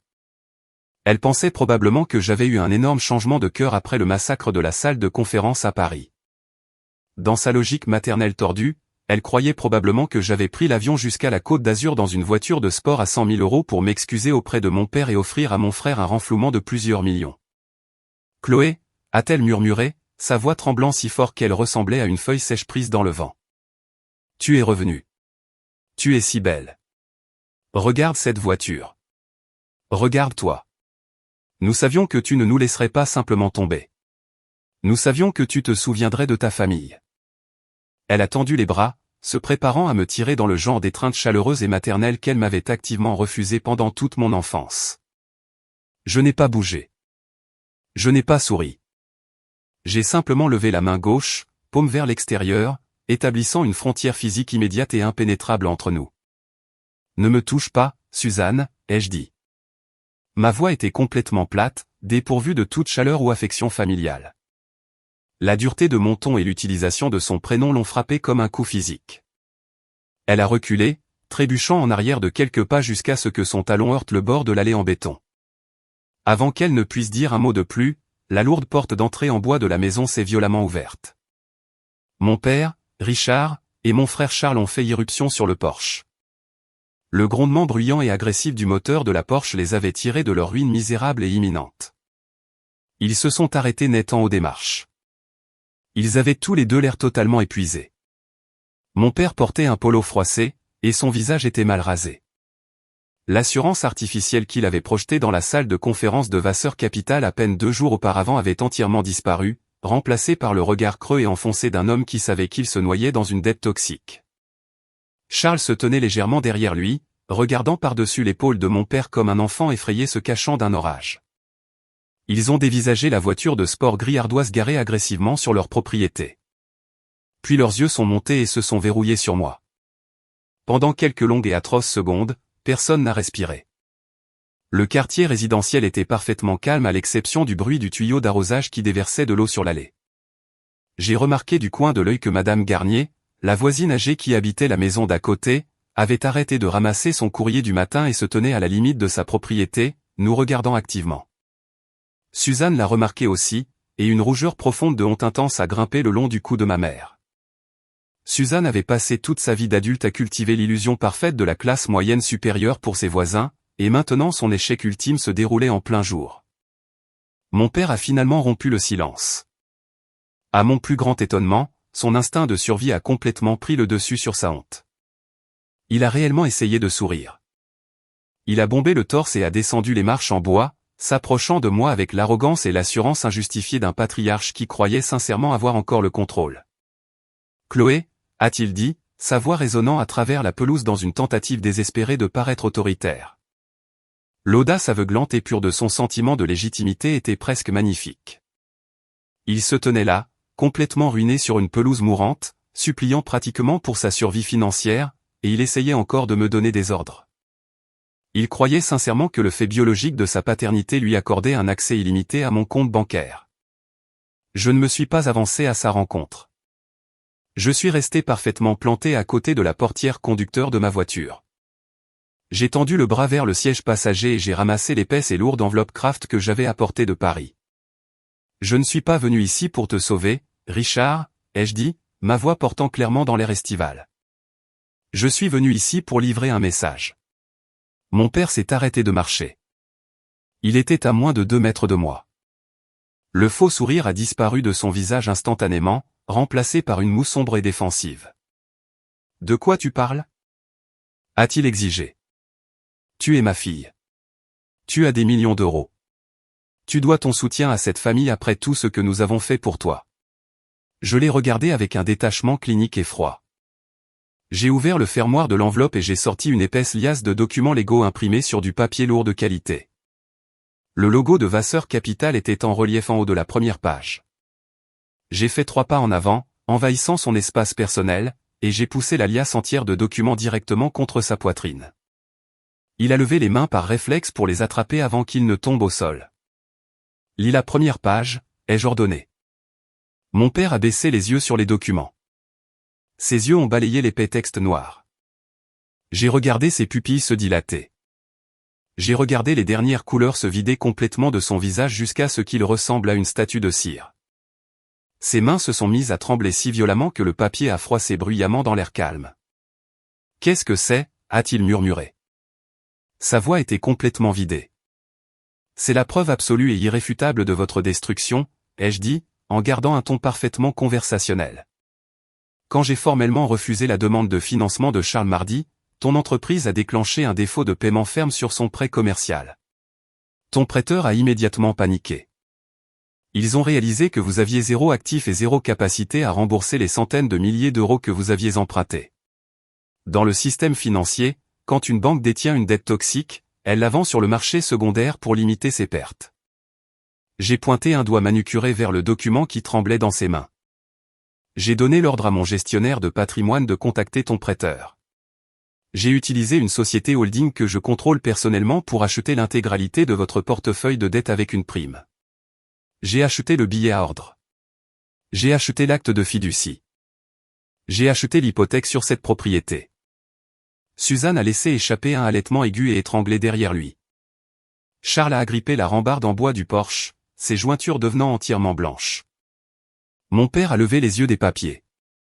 Il respirait lourdement, sa poitrine se soulevant alors que son cerveau essayait désespérément de trouver une échappatoire, un moyen de s'en sortir, un moyen de réaffirmer sa domination. Mais il n'y a pas d'échappatoire dans l'acquisition de dettes d'entreprise. Il n'était qu'un responsable logistique de province qui avait essayé de jouer à un jeu à haut risque dans le capital risque, et il avait été entièrement surpassé par la fille qu'il avait jetée. « Tu ne peux pas faire ça », a-t-il lâché dans un soupir étranglé. « Tu ne peux pas acheter ma maison. C'est illégal. C'est la famille. C'est une acquisition d'entreprise standard, Richard, les jeux corrigés calmement. Tu as offert cette propriété physique comme garantie pour un prêt commercial à haut rendement afin de financer une application pour nourriture pour chiens qui n'avait aucun revenu. Tu as parié le toit au-dessus de ta tête sur son délire. Tu as perdu le pari et la banque a encaissé. Je suis la banque maintenant. » Je suis passé devant lui, posant le pied sur la première marche en bois du porche. J'ai levé les yeux vers la grande baille vitrée qui donnait directement sur leur salon. J'ai fixé la cheminée en briques qui s'élevait au-dessus de la ligne de toit. Il y a 5 ans, ai-je dit, ma voix résonnant avec une finalité absolue. Tu te tenais dans ce salon exact avec un briquet argenté. Tu as brûlé ma lettre d'admission à HEC. Tu as brûlé Sciences Po. Tu as brûlé tout ce pourquoi j'avais travaillé parce que tu m'as dit que je devais sacrifier mon avenir pour que Charles puisse avoir une maison calme pour construire son empire. Tu m'as dit que je n'étais rien d'autre qu'un personnage secondaire dans son histoire. Je me suis retourné pour leur faire face depuis la position surélevée des marches du porche. J'ai baissé les yeux sur mon père qui serrait les documents de saisie comme un bouclier qui ne pouvait pas le protéger. Eh bien, j'ai audité son empire, ai-je dit froidement. Il ne vaut absolument rien. C'est un escroc et tu es en faillite. Et depuis 9 heures ce matin, je suis l'unique propriétaire légal de ce bien. Le silence qui a suivi était absolu. Le quartier était devenu complètement immobile.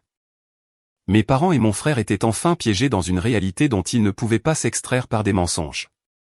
Mais exposer les faits n'était que la première partie du règlement de compte.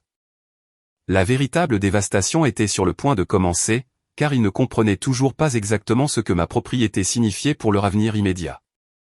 Et alors que ma mère s'effondrait à genoux sur l'herbe mourante, pleurant de façon hystérique, je me préparais à poser l'ultime limite définitive qui couperait nos liens pour toujours.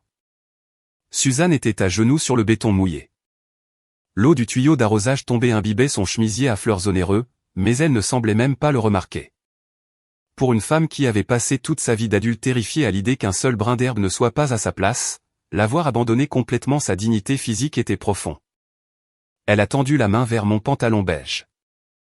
J'ai fait un pas délibéré en arrière, gardant mes chaussures entièrement hors de sa portée. Suzanne a commencé à supplier.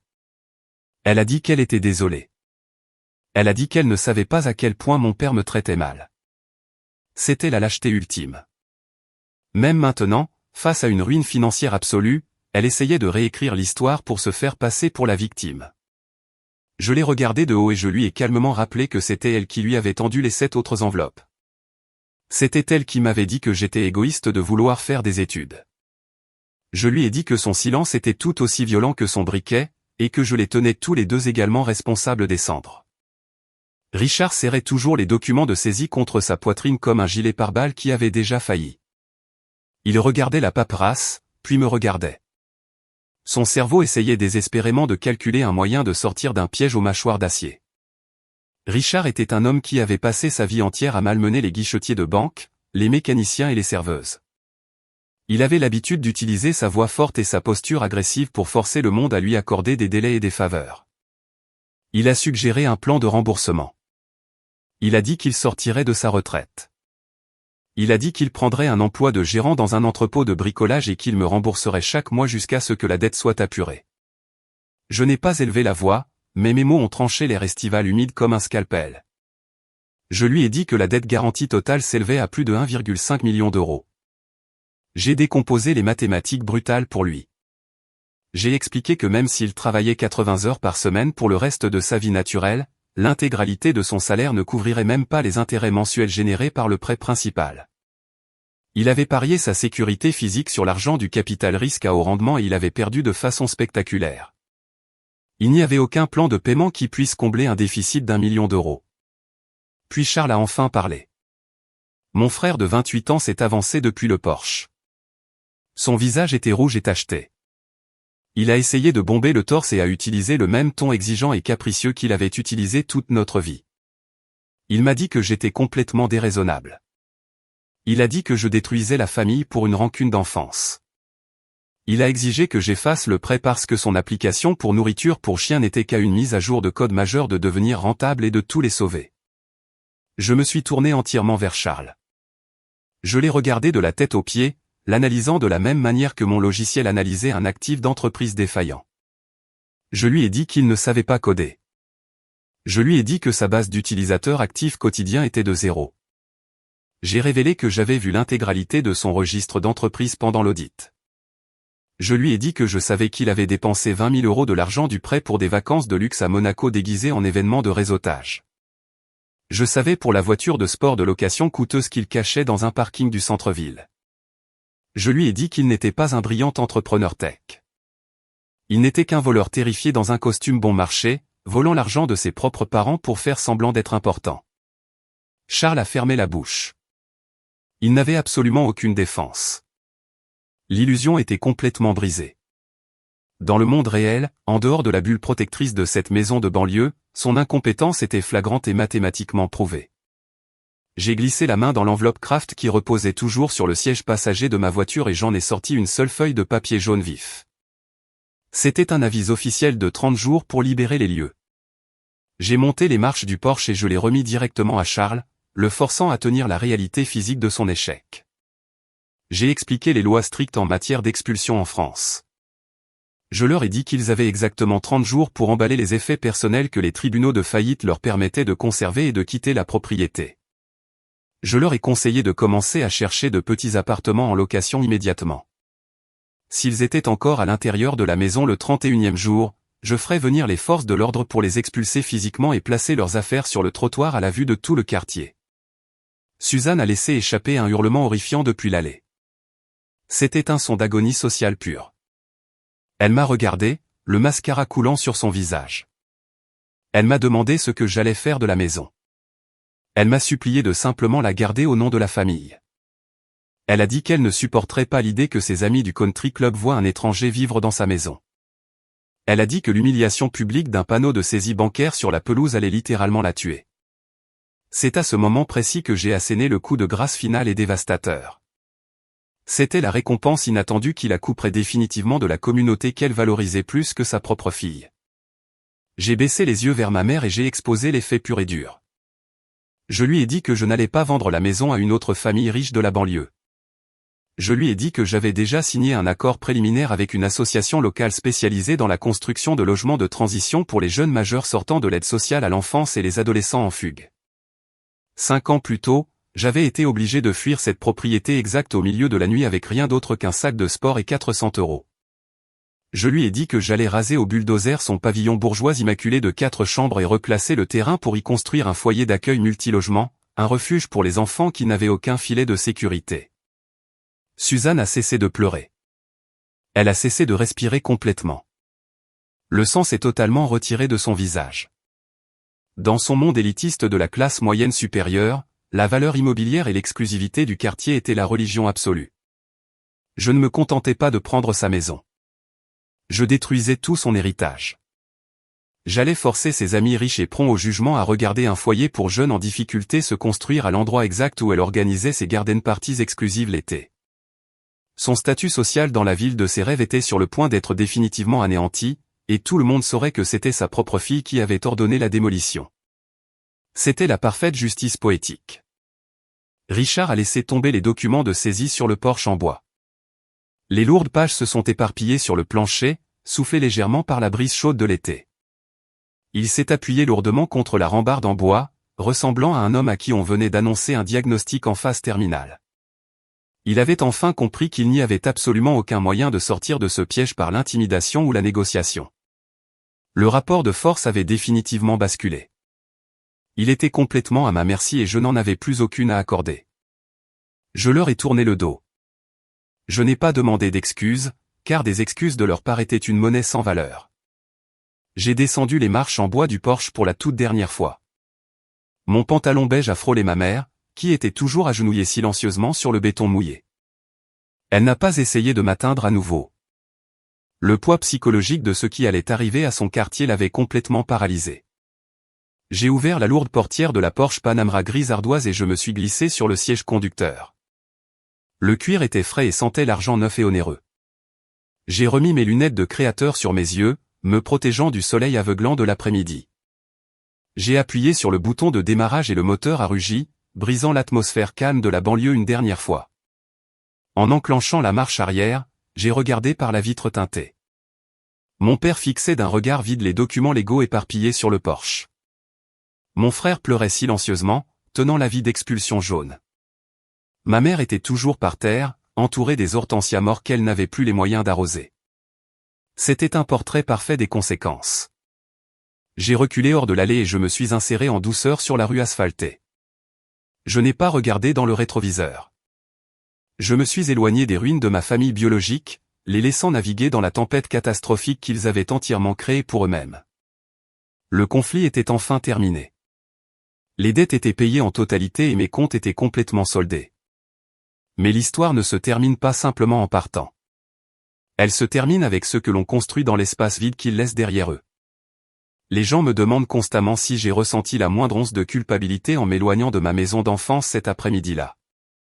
Ils se demandent si, en regardant à travers les vitres teintées de cette voiture de sport et en voyant ma mère pleurer de façon impuissante sur l'allée en béton mouillé, j'ai remis en question mes actions. Ils demandent si j'ai déjà envisagé de faire demi-tour et de leur offrir une fraction de ma richesse juste pour apaiser leur souffrance. La réponse est absolument non. La culpabilité est une émotion strictement réservée aux personnes qui ont une dette ou qui ont causé un préjudice intentionnel et injuste. Je ne devais absolument rien à ma famille biologique. Ils ont passé 18 ans à me traiter comme une ressource jetable, comme une servante non rémunérée entièrement conçue pour subventionner les délires de mon grand frère. Je ne les ai pas détruits activement. Je me suis simplement écarté du chemin et je leur ai permis de subir les conséquences naturelles et exactes de leurs propres décisions financières horribles. Alors que je conduisais la Porsche vers l'autoroute en direction de l'aéroport, la sensation physique dans mon corps n'était pas du regret. C'était un sentiment de légèreté profond et écrasant.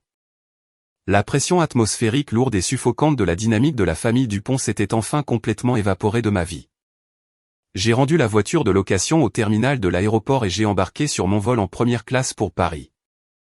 J'ai bu un verre d'eau pétillante, j'ai regardé les nuages se dissiper au-dessus de la campagne française, et j'ai refermé le livre de mon enfance pour toujours. Je sais que beaucoup de gens font de grandes menaces dramatiques dans le feu d'une dispute émotionnelle et ne vont jamais jusqu'au bout. Mais je suis une architecte d'algorithmes et je fonctionne strictement sur la précision des données et l'exécution. Je ne fais pas de menaces en l'air. Exactement 30 jours après avoir remis cet avis d'expulsion jaune à mon frère sur le porche, mon équipe privée de sécurité d'entreprise et les forces de l'ordre local sont arrivées sur la propriété pour s'assurer que les lieux étaient complètement libérés. Mes parents et Charles étaient entièrement partis. Ils avaient réussi à rassembler suffisamment d'argent pour louer un 2 pièces exigu dans un code postal beaucoup moins prestigieux de l'autre côté du département. Mon père avait été forcé d'accepter un emploi de chef d'équipe dans un entrepôt de bricolage, et mon frère travaillait à la caisse d'un magasin d'électronique local. La vaste maison bourgeoise de banlieue où mon père avait arrogamment brûlé mes admissions à l'université était entièrement vide. 2 semaines plus tard, l'équipe de démolition est arrivée sur la propriété.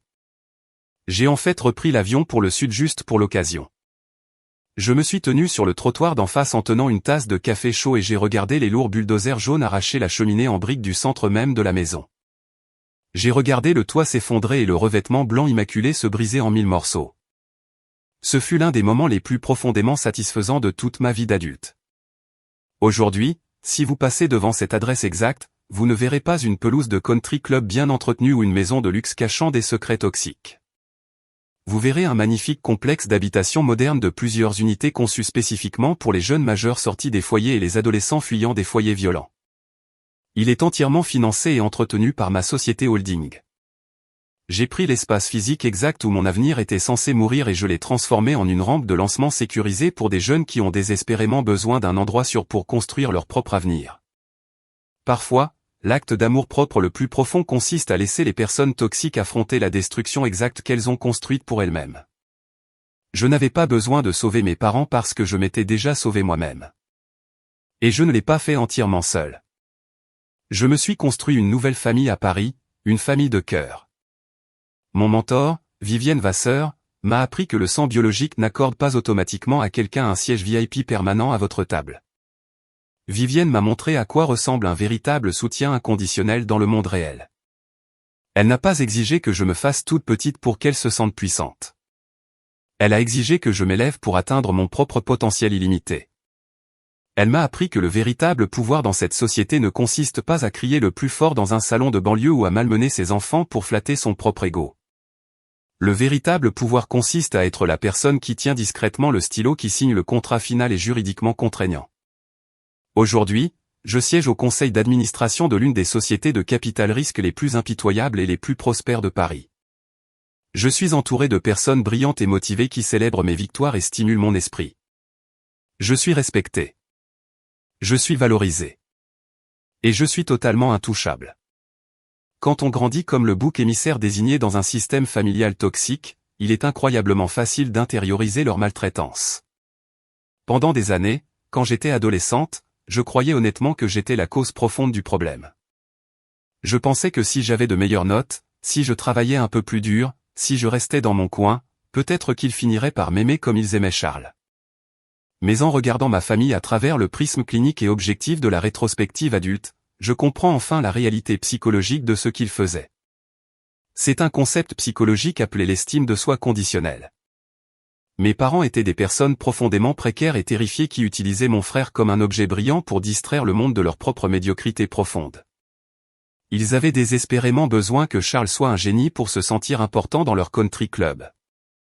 Et ils avaient besoin que je sois un échec pour avoir un point de référence auquel le comparer. Mes réussites menaçaient toute l'intégrité structurelle de leur illusion. Mon père n'a pas brûlé mes lettres d'admission parce qu'il me détestait. Il les a brûlées parce qu'il était absolument terrifié par moi.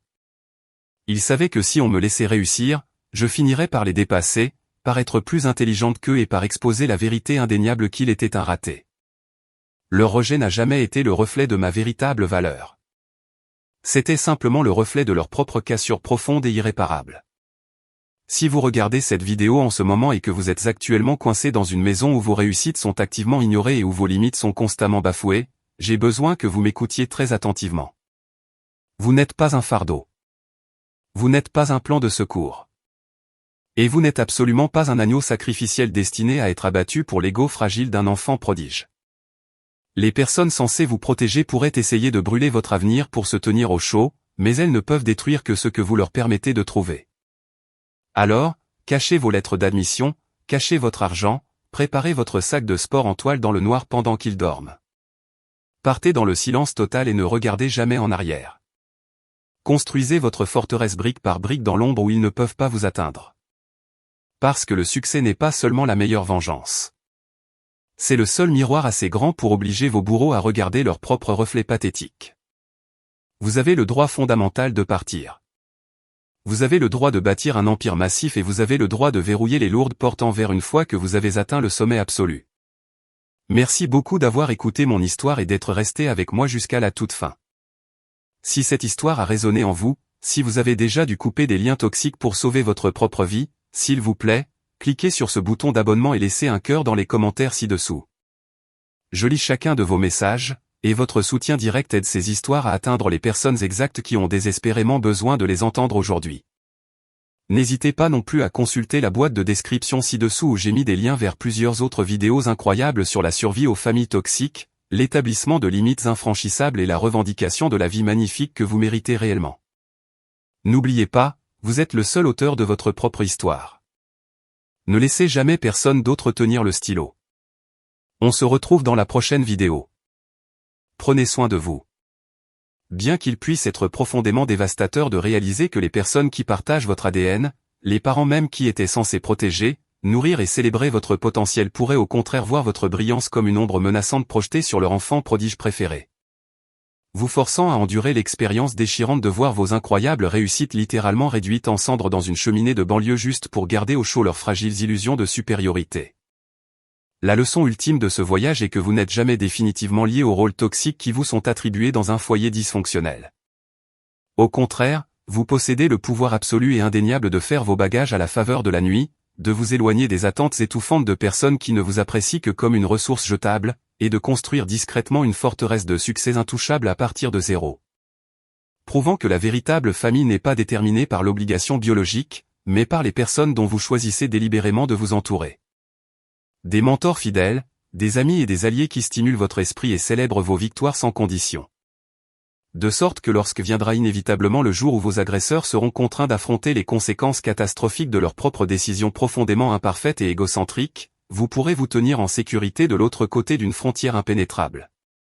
Complètement libéré de la culpabilité, réalisant pleinement que partir n'était pas un acte de vengeance, mais l'acte d'amour-propre le plus profond imaginable.